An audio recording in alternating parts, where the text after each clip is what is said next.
네, 안녕하십니까. 오늘은 이제 웰스 위스크 기반으로 상식 검사에 대해서 알아보는 시간을 가져보도록 하겠습니다. 아무래도 이 유튜브를 보시는 분들은 이제 웨일스 위스크가 무엇인지는 아시는 분들이 많을 거라고 생각이 들지만 한번 얘기를 해보자면 흔히 얘기하는 웩슬러 기반의 지능 검사입니다. 임상심리 쪽에서는 가장 많은 사람들이 사용을 하고 있는 것이고 병원에서도 흔히 IQ 검사를 받고 싶다라고 한다면 이 검사를 시행을 한다고 생각을 하면 되겠습니다. 상식 같은 경우에는 언어 이해 검사 중에서 이제 상식이고요. 언어 이해 중에서는 공통성 이외 어휘 상식으로 나누어져 있고 흔히 이제 위스크의 경우에는 언어 이해 지각 추론 작업 기억 처리 속도로 이루어져 있으며 이 중에서 이제 하위 소검사 척도로 이루어져 있다고 상식에 대해서 한번 이야기를 해보죠. 말 그대로 상식에 대해서 묻는 것이기 때문에 너무 깊게 고민하지 말고 바로바로 말하는 것을 추천드리겠습니다. 여러분들이 직접 10가지의 문제를 읽어보면서 직접 채점을 해보면 되고 만약에 3번 연속 틀리게 된다면 그 즉시 검사는 중지됩니다. 한국어는 무엇인가요?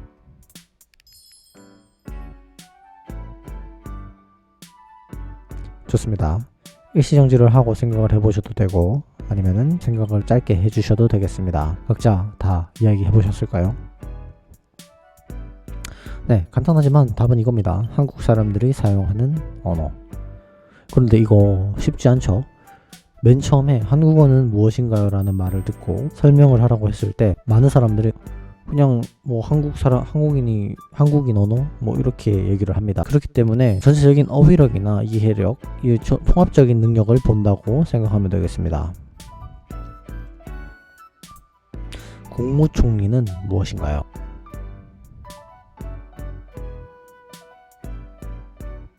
국무총리의 경우 국가 행정을 총괄 조정하는 정부의 최고 책임자 중 하나입니다. 이렇게 얘기한 사람이 과연 몇 명이나 있을까요? 제가 듣기로 가장 웃겼던 답은 대통령 따까리다 이런 얘기를 한 사람도 있었습니다. 그런데 지금 이 문항 같은 경우에는 제가 굉장히 유사하게 조금 변경한 거기 때문에 실제 웨일스 검사의 질문과는 다릅니다. 실제 웨일스 검사는 이와 굉장히 유사하지만 다른 단어를 물어보고요. 제가 직접 조금씩 수정한 거라서 여러분들께서는 그냥 참고만 해주면 되겠습니다. 아르헨티나는 무엇인가요? 아르헨티나는 남아메리카에 위치하며 수도는 부에노스아이레스이고 스페인어를 공용으로 사용합니다. 아르헨티나는 무엇인가요? 라는 질문에 이렇게 대답하는 거 정말 어렵습니다. 여러분들이 0점인지 1점인지 체크를 하면 되는데 만약에 여러분들께서 아르헨티나가 무엇이냐는 질문을 받았을 때 이렇게 대답을 할 수 있다면 굉장히 상식 수준이 높다고 얘기할 수 있겠죠.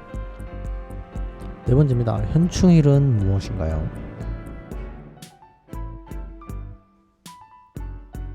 개천절, 현충일, 개헌절 등등 관련해서 많은 질문이 나옵니다. 그런데 이런 질문에 대답을 못하는 사람들이 정말로 많아요. 특히나 요즘의 어린 친구들은 이런 부분에 대해서 잘 모르는 친구들이 많기 때문입니다. 현충일은 나라를 위해 목숨을 바친 순국 선열과 호국 영령을 추모하는 날입니다. 예를 들어 6.25나 혹은 월남전에 참전하신 분들 중에서 이제 사망하시게 된 중국 선열들을 위로하는 추모하는 그런 날이라고 알고 계시면 되겠습니다.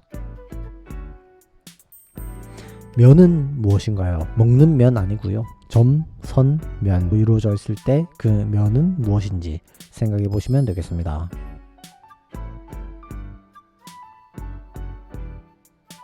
면은 점이 모여 선이 되고요. 선이 모여 2차원을 이루는 도형입니다. 길이와 너비는 있지만 두께는 없는 평평한 공간을 면이라고 합니다. 맨 처음에 면이 무엇인가요? 라는 말을 들었을 때 무슨 생각이 드나요? 이미지는 떠오르죠. 그 면의 이미지. 그런데 그걸 어떻게 설명을 해야 될지를 몰라요. 면이 어떻게 이루어져 있고 면은 어떠한 상태이며 2차원인지 혹은 점이 선으로 이루어진 게 면인지 점으로 이루어진 게 면인지 이러한 기하학적인 문제에 대해서 잘 모르는 분들이 많습니다. 면이 무엇인지는 알지만 그것을 설명하지는 못하는 상태, 지금 여러분들의 상태일 거겠죠? 나폴레옹은 무엇인가요?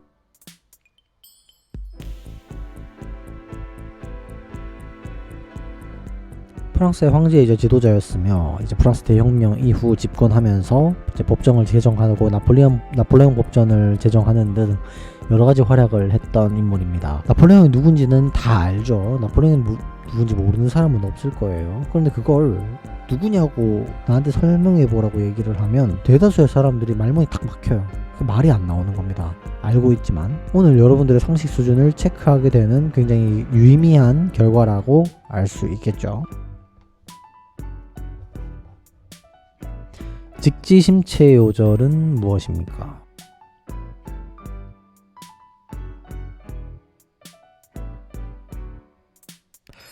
고려시대의 금속 활자로 찍어낸 세계에서 가장 오래된 금속 활자본입니다. 직지심체요절에 대해서 못 들어본 사람은 아마 없을 거예요. 왜냐면 중고등학생 때 한국사 시간에 배우니까. 그런데 그게 세계에서 가장 오래된 금속 활자라는 걸 아직까지 기억하고 있는 사람은 극히 드물겠죠. 이 점수를 맞춘다는 사람은 상식 수준이 굉장히 높다고 평가할 수도 있겠죠. 혹은 역사의식이 굉장히 높거나. 상대성 이론은 무엇인가요?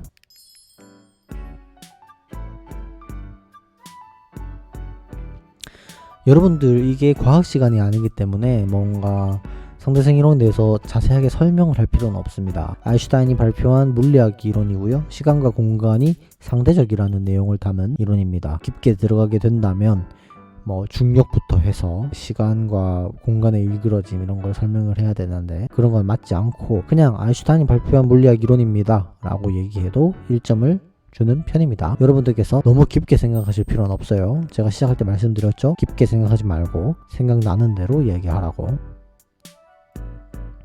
근육은 무엇인가요?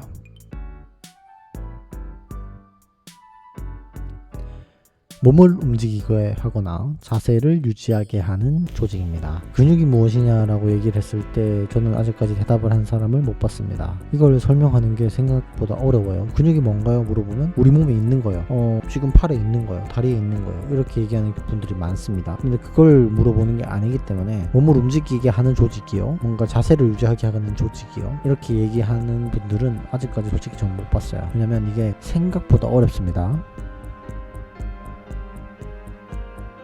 부위는 무엇인가요?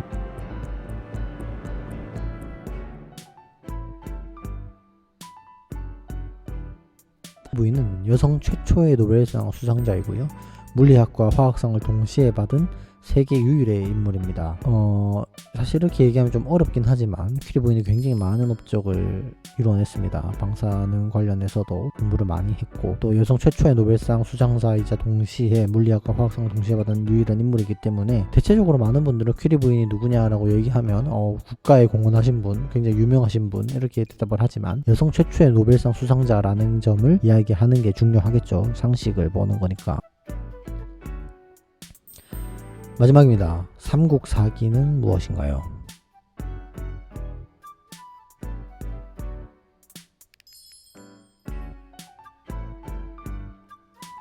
삼국사기는 고려시대 김부식이 편찬한 역사책으로 삼국시대를 기록한 가장 오래된 책입니다. 여러분들의 점수는 얼마인가요? 얼마나 맞추셨나요? 본디 총 26문제를 질문하고요. 인물, 역사, 정치, 과학 등 굉장히 다양한 분야에 대해서 물어보고자 합니다. 웨일스 지능검사의 상식 부분은 총점이 26점 만점이고요. 그런데 오늘은 여러분들이랑 11문제를 보았기 때문에 나의 상식 수준에 대해서 조금 알 수 있겠죠. 0점과 1점으로 채점하고요.